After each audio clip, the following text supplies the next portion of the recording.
Cette émission vous est présentée par la Capitale Assurance Générale, Honda et Yamaha.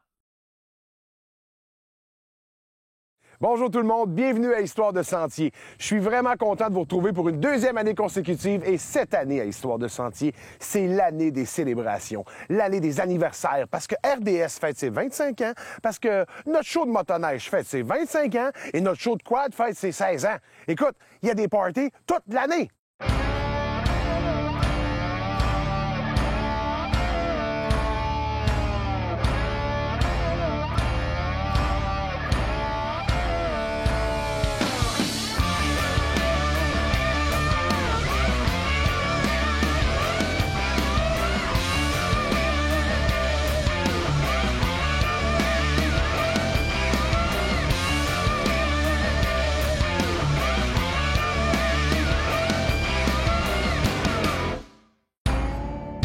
Cette semaine, on vous fait la rétrospective des 25 ans d'Histoire de Sentier. En fait, Histoire de Sentier, vous savez qu'avant, ça s'appelait Randonnée Québec. L'année passée, on a changé de nom. Alors, on vous montre aujourd'hui, on part du début du show d'Histoire de Sentier jusqu'au gros show Histoire de Sentier.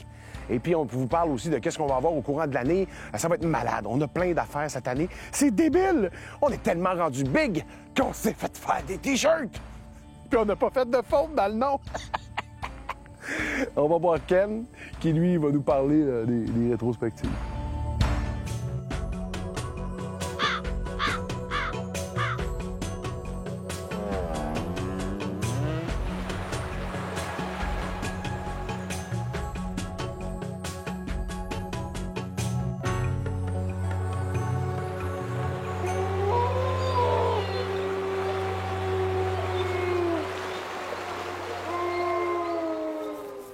Ah oui, c'est beau. Ça va être une belle saison. Hey, aujourd'hui, on fait une rétrospective des 25 ans d'Histoire de Sentier en commençant par Randonnée Québec. Et je suis très content que tu sois là parce que tu es un peu notre historien d'Histoire de Sentier. Bon, c'est pas moi qui étais là il y a 25 ans, hein, parce que je n'étais pas né il y a 25 ans, évidemment.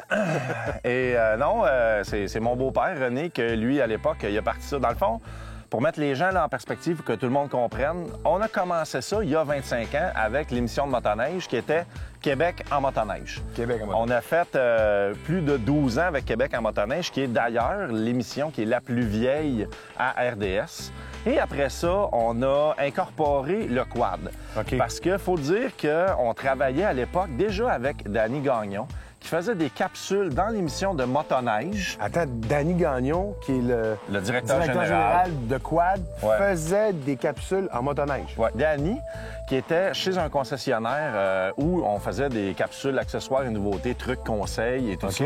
Danny était là et c'est à force de parler avec Danny et surtout son père à l'époque, qui est un peu l'instigateur du projet Fédération au Québec. OK. Et là, on a vu que le mouvement quad prenait de plus en plus d'ampleur. Et on a commencé l'émission autour des années 98. Donc, on a commencé en 98 avec une nouvelle émission qui s'appelait Randonnée Québec. Quad. Non, on a commencé OK. avec Randonnée Québec, qui était d'ailleurs, pour la première année, on a fait 5 shows de motomarine. Donc, on faisait juste de la motomarine. OK. Et là, bon, Randonnée Québec, motomarine. Après ça, on est allé dans un peu plus large. Et là, on a incorporé le quad. On faisait du quad, du 4x4. On a fait de la Dieu. randonnée à chevaux. Et il faut dire qu'une certaine journée, on est allé faire un tournage. Et on était au moins une dizaine de figurants. Et à la caméra, à cette époque-là, on avait encore mon beau-père René, qui, à l'époque, avait 52 ans, a fait toute la journée à dos de cheval avec un vrai gros Kodak sur le dos. Toute la journée, on avait eu un tournage magnifique. Et d'ailleurs, c'est dans ce temps-là qu'on a incorporé mon bon ami Guillaume le Métivierge. Randonnée Québec, qui était à l'époque animé par Luc Vincent, qui était l'ancien animateur. Et là, on a introduit Guillaume tranquillement là-dedans avec les émissions de quad, motomarine un petit peu aussi. OK. Par la suite, pour avoir juste le segment Randonnée Québec Quad et Randonnée Québec Motoneige. Dans Randonnée Québec Quad, on avait Guillaume, qui était le gars qui faisait les essais, ce qu'on fait nous deux ensemble. Ouais. À l'époque, c'était Guillaume qui faisait ça, sous la supervision d'un des plus grands réalisateurs d'Hollywood, Moi? Ah oui? Ouais, c'est ça. Toi aussi, t'as pris de l'expansion depuis les années. D'ailleurs, on a des photos. Guillaume, à l'époque, il était une éponge. OK. Tu pouvais y donner comme un petit fil et il pouvait te faire 15 minutes là-dessus. Alors là, on peut se procurer un VTT flambant neuf entre 4 000 et 8 000 $.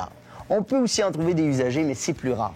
D'habitude, quand on s'achète un VTT, c'est pour le garder, surtout qu'elles ont une très grande durée de vie. Écoute, Ken, à travers toutes ces années-là, tu es arrivé en 96, 98, fait que ça fait quand même presque 20 ans que tu es avec À peu près. les productions Lucas. Exactement. Lucas Productions, en fait, et à RDS. Alors, y a-tu un moment dans ces années-là qui, toi, t'a marqué? Quelque chose que t'as... Ou une machine, ou un animateur? Bien, ce qui me fait le plus rire à l'intérieur, c'est de voir l'évolution. OK. L'évolution de, il y a 15 ans, qu'est-ce qui était le quad parfait à aujourd'hui? Ouais. Le quad parfait, il n'est plus le même. La motoneige, la couleur. Tu sais, moi, comme on parlait tantôt, je Ouais. me souviens que dans les années 90, quand tu avais un Formula 3, c'était la motoneige puissante. Pourtant, elle était mauve et fuchsia. Ouais. Fait qu'il n'y avait rien de puissant dans la couleur, mais dans le moteur, tout était là. Mon plus beau souvenir de quad, ça a été dans les premières années avec Danny Gagnon, justement, de la Fédération, où on faisait le tour de la Gaspésie. OK. Donc, on partait de Matane en quad. On faisait pas le tour au complet, mais on faisait toute une rive, la rive nord au complet, OK. pour se rendre à Percé et revenir. C'était un beau voyage d'une semaine. Et ce qui était le fun à filmer et d'être présent pour ces affaires-là, c'est que les gens sont en vacances. Ouais. C'était des gens qui venaient en vacances avec nous pendant une semaine, un tour guidé. Puis ça me rappelait vraiment comme un peu une croisière, tu sais, là, une vacance en quad. Puis c'était super plaisant parce que quand même, la Gaspésie, c'est très, très, très beau. Oui, regarde. L'été, température excellente. Donc, j'avais eu beaucoup de plaisir et ça a été des très beaux moments que j'ai passés de ce côté-là. Mais cette année, on va aller de l'autre bord. Ouais, c'est ça. Parce qu'on ne sera pas sur la rive au niveau de Matane, mais cette année, ensemble, on va partir. On va aller à Port-Cartier, on va aller à Havre-Saint-Pierre, on va aller dans le coin de Sept-Îles, on va aller dans le Tachouane. Ouais. Fait que quand même, cette année... On voyage quand même beaucoup cette année parce que on a une belle année.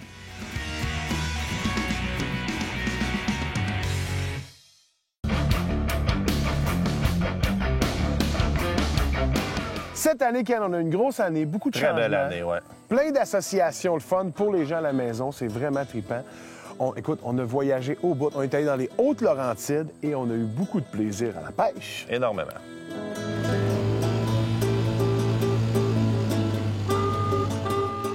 En fait, l'avantage de faire du quad, je pense que c'est un peu ça, c'est que l'hiver, on serait passé dessus en motoneige. Là, ben, on peut venir à la pêche, venir s'amuser. Moi, je trouve ça drôle. Étant un gars d'aventure, moi qui est un pêcheur-né, chasseur-né. Merci, Max. Ça fait plaisir. Je te suis beaucoup sur Facebook, il faut Hey, le merci, dire. t'es un de mes nombreux fans. Oui, vous êtes une 4. Et Et cinq. vraiment, 5 avec moi. Sincèrement, sur Facebook, tu mets plein d'affaires où tu vas, puis tout ça, où tu tournes, puis c'est super le fun. Et j'ai vu que tu avais tourné à la Chine, tu sais, puis j'ai dit, hey, je tourne à la Chine, c'est malade, tu sais. Mais j'ai déjà tourné à la Chine aussi. Pas la Chine. En Chine, le pays, la Chine.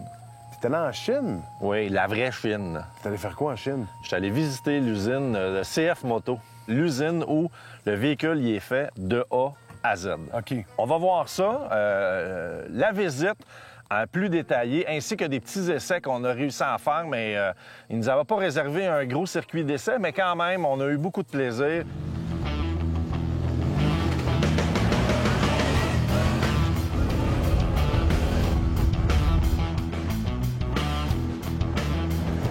Ken, ça fait 18 ans que tu es dans le milieu du quad, que tu es sur ce Exactement. show-là, tu travailles. Parle-nous donc un peu là, au début, là, quand tu as commencé, les quads, ça ressemblait à quoi? Écoute, c'était vraiment différent. À ce moment-là, on avait vraiment plus des quads qui étaient conçus pour le travail OK. ou conçus pour la ferme et on adaptait ces véhicules-là pour faire du sentier. Puis moi, un de mes premiers véhicules que j'ai fait de longue randonnée avec, c'était un Big Bear de Yamaha. 350? Un 350. Et de ce que je me souviens, là, c'était un tank. Et une journée, j'ai eu la brillante idée de mettre des gros pneus, des gros pneus de boîte dessus et de me promener avec ça. Et ça passait partout, c'était léger. Wow. Dans le temps, la norme, c'était 350-400 cc. Quand ils ont sorti le premier qui a sorti le 500, tout le monde dit ah, c'est ben trop gros. C'est trop gros, 500. On n'en a pas de besoin. Et aujourd'hui, on a de besoin d'un 1000. On ne comprend pas pourquoi, là, mais on roule des 1000 cc. Y a-t-il quelque chose qui a vraiment marqué le quad au niveau de l'évolution? Il y a eu plusieurs évolutions, si on veut. Je te dirais que la plus marquante dans notre segment, dans le fond, dans le segment de randonnée, c'est sûrement la suspension indépendante. OK. Qui, au départ, quand ça a été sorti, ça non plus, c'était pas une bonne idée. L'injection. Ouais, l'injection. Lorsque l'injection est arrivée, là, tout le monde se disait, si ça casse pendant que je suis dans le bois, je serais pas capable de réparer. Au début, on avait des injections avec un primer, on avait le mono-injection. Écoute, ça a été long avant que tout s'emboîte pour aujourd'hui arriver avec des véhicules, premièrement, plus gros. On a les véhicules 2 passagers de compagnie, parce que ça aussi, ça a été long. Les gens qui voulaient rouler en couple avec la madame derrière, un jour, les manufacturiers ont fait « Bon, OK, bien, on va l'étirer un peu, on va mettre un banc, puis ça va être juste plus confortable. Exactement. Au lieu de mettre des racks en arrière. » Puis, Même au niveau du roulement aussi, c'est encore plus confortable, c'est plus long. Ben oui, c'est ça. T'as moins, l'empattement est plus long. Dans 10 ans, tu penses qu'on va être rendu où? Moi, je dis que dans 10 ans, on va voler. Moi aussi, je pense qu'on va voler. Mais je pense que c'est pas moi qui va l'inventer. Bon, on sait jamais, hein? Non. Pogner une bosse, là, rajoute des ailes. Pfiou! On vous a demandé sur notre page Facebook de nous envoyer des photos de vos randonnées. Des photos qui vous rappellent des bons souvenirs et vous êtes bien contents. Alors, sur Histoire de Sentier, on a eu plein de gens qui nous en ont envoyé. Merci beaucoup de nous l'avoir envoyé. Et aujourd'hui, on a Nick Gélina qui, lui, nous a envoyé la photo avec sa première randonnée de sa petite fille. C'est génial. Ils font un thumbs up et je leur fais un thumbs up.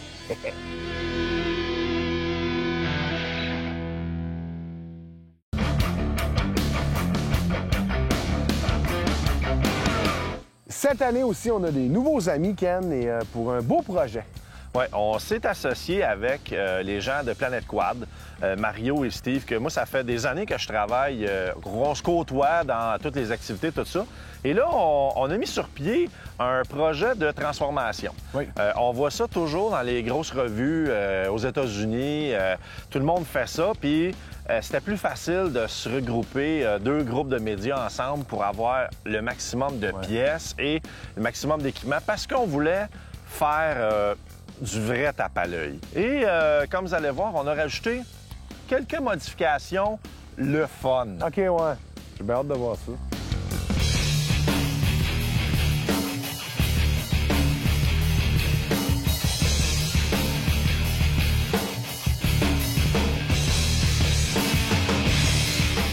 Ken, aujourd'hui, on commence la chronique Transformation et je dois t'avouer que je suis un petit peu excité. Je suis un petit peu...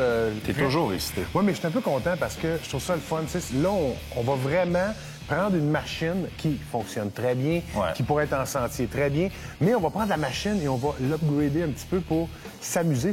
J'ai l'impression d'avoir 8 ans. En fait, c'est un peu ça. C'est comme prendre un petit jouet puis rajouter plein de belles affaires sur notre jouet pour donner un jouet magnifique.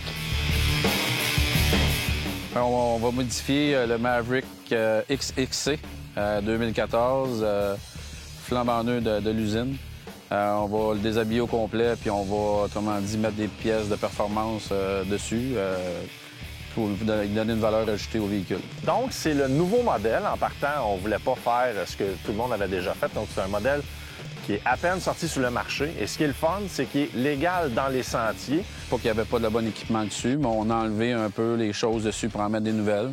Mais il était déjà très bien monté là, de l'industrie de la compagnie. Ce qu'on voulait réaliser avec ce projet, c'est montrer aux quadistes qu'à part les pièces qu'on trouve chez les concessionnaires standards, les pièces qu'on appelle OEM, il y a une panoplie de pièces qui existent aftermarket à travers différents fournisseurs. Puis on va rajouter environ une quinzaine de mille d'accessoires de toutes sortes sur le véhicule. C'est sûr que c'est pas tout le monde qui va faire ça chez eux à la maison la même année. C'est juste qu'on veut montrer aux gens ce qu'on peut faire, la variété de tout ce qu'on fait. Rien de mal avec les pièces de concessionnaire, mais si vous voulez un différent look sur votre véhicule, un look de ne pas copier tout le monde, c'est ça qu'on voulait vraiment arriver à établir. Le résultat de ce fameux projet de transformation va être un véhicule qui va être unique, beau à voir, mais aussi qui va être très adapté à nos trails, qui va amener un certain niveau de confort aux conducteurs et passagers. Et ça, c'est ce que nous, on voulait absolument, garder un véhicule moins large et plus facile à opérer dans les sentiers et, en même temps, faire quelque chose de différent. Ken, dans cette grande aventure-là, on ne s'est pas embarqué là-dedans toute seule. On a des partenaires. Là. Bon, c'est sûr que c'est pas quelque chose qui est facile à faire toute seule pour un média québécois comme juste nous autres, réussir à avoir tant d'accessoires que ça. Ce qu'on a fait, c'est qu'on s'est mis en partenariat avec nos bons amis de Planet Quad, UTV Planet Magazine, qui sont Mario et Steve, que tout le monde au Québec connaît, puisqu'ils ont aussi un site web sur le côte-à-côte au Québec. Notre équipe du magazine et nos sites, nos forums, et ainsi de suite. Puis travailler souvent, on se voyait dans des mêmes événements. On a brainstormé un petit peu qu'est-ce qu'on pourrait faire ensemble. Puis nous autres, ça nous donnait vraiment une corde dans notre arc qu'on n'avait pas, là, le côté vidéo ou quoi que ce soit. Puis faire bâtir une machine comme ça, c'était vraiment nouveau pour nous autres. Puis je pense que ça va être le premier d'une série de plusieurs là, dans le futur, ça c'est certain. Donc, on s'est mis en partenaire avec eux autres. On a vraiment travaillé comme une grosse équipe pour réussir à aller chercher le maximum de pièces, le maximum d'éléments. Là, Ken, vous avez enlevé les pneus étaient bons? Les pneus étaient bons, les jantes étaient excellentes. C'est juste qu'on veut vraiment aller dans quelque chose on se fait quelque chose de custom. Ça va être bien propre à nous, même qu'on finit toute la capsule transformation avec un wrap. Donc, il va vraiment être... il va y avoir un beau collant à grandeur dessus et c'est un collant qui n'existe pas. Ça va être un véhicule complètement unique que même si quelqu'un refait tout ça avec toutes les mêmes pièces, bien, le véhicule ne sera pas pareil parce que nous, on a décidé de mettre certaines pièces pour bien aller avec ce qu'on fait avec le véhicule. À chaque semaine, on va voir la progression du véhicule. On va suivre ça au courant de toute la saison.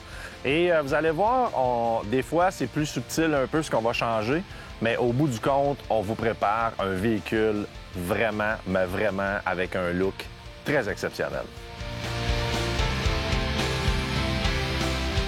On a bien hâte de montrer ça à tout le monde. Surtout, vous allez voir qu'une gang de gars dans un garage, c'est rempli d'amour. C'est exactement ça. En tout cas, ratez pas ça.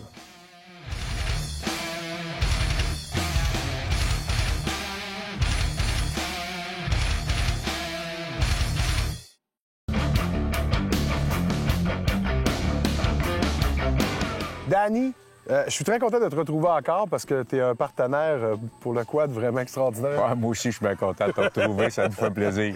Danny, cette année, plein de nouveautés dans le quad. Aujourd'hui, par exemple, on va parler plus du Salon du quad qui s'en vient au mois de novembre. Ben oui, il y a des nouveautés. Le Salon du quad en novembre. En primeur, les essais de VTT, ça revient. Donc, il va être possible d'essayer des quads, des côte-à-côte. Donc, meilleure possibilité de choix pour les utilisateurs. Puis aussi, cette année, ce qu'on a de nouveau, le Salon du quad pour les amateurs de performance ou de modification, de personnalisation de leur VTT. On va avoir une section tuning. Donc, vraiment, là, des gens qui recherchaient du stock hot là, pour mettre sur leur VTT, puis des graphiques, puis des choses comme ça, là, on va être seté pour ça cette année. Danny, le Salon du quad, c'est toujours du côté de Saint-Hyacinthe au centre BMO, le 14, 15, 16 novembre. Donc, on vous attend à Quadis en grand nombre. Donc, ça va être très intéressant pour tout le monde et pour les visiteurs. Ça va être le fun. Histoire de Sentier va être là. Je vais être là. Je vais aller voir le nouveau modèle. On va triper.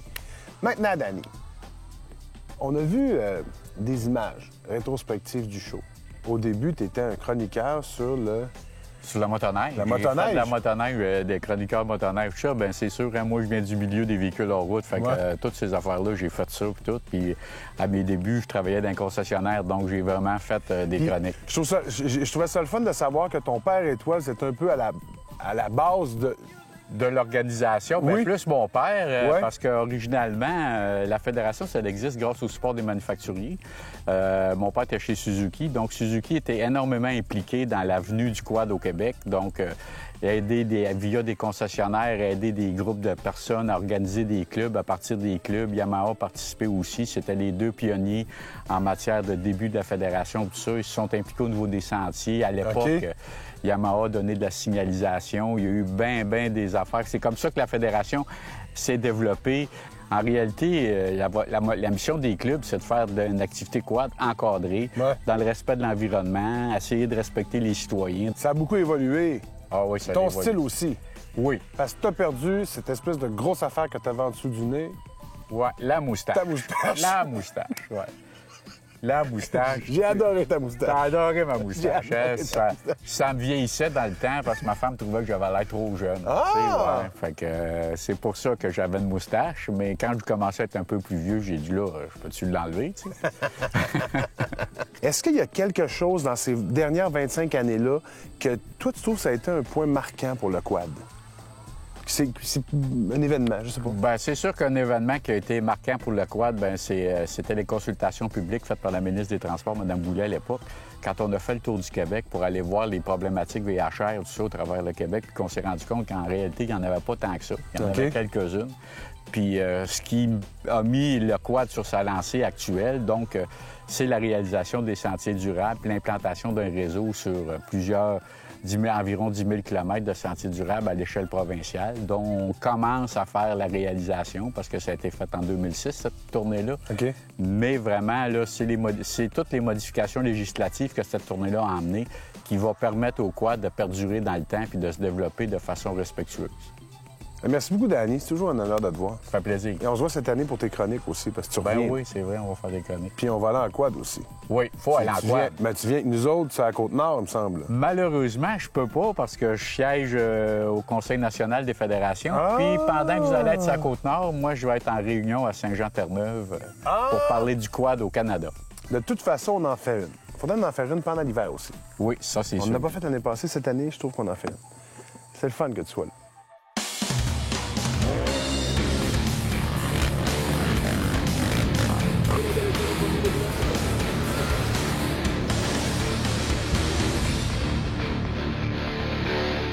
Vous avez le goût de gagner une randonnée avec moi au Rabasca-Loge? Eh bien, allez vous inscrire sur la page Facebook Histoire de Sentier. Et qui sait, peut-être que vous allez vous retrouver avec moi, avec Ken, ainsi que toute l'équipe d'Histoire de Sentier dans les sentiers, dans les Hautes-Laurentides, pour s'amuser. Maman, il faut t'inscrire. Cette émission vous a été présentée par la Capitale Assurance Générale, Can-Am BRP et CF Moto.